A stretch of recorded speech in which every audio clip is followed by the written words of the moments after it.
Primero me han motivado y más con el perfil, ¿no? De una persona de que a lo mejor lleva un tiempo sin trabajar y puede tener esa inseguridad y aquí me han enseñado pues a eso, a través de los cursos estos, a tener una preparación.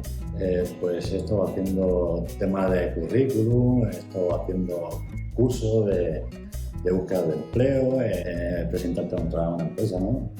Trabajo. Luego también me han enseñado las redes sociales, de que hay un montón de páginas dedicadas a empleo.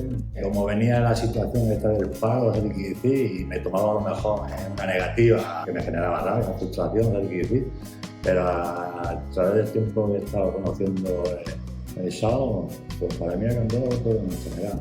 Se va a gestionar sobre todo la frustración. Me han enseñado a tener más seguridad a la hora de tener una entrevista en cualquier tipo de empresa.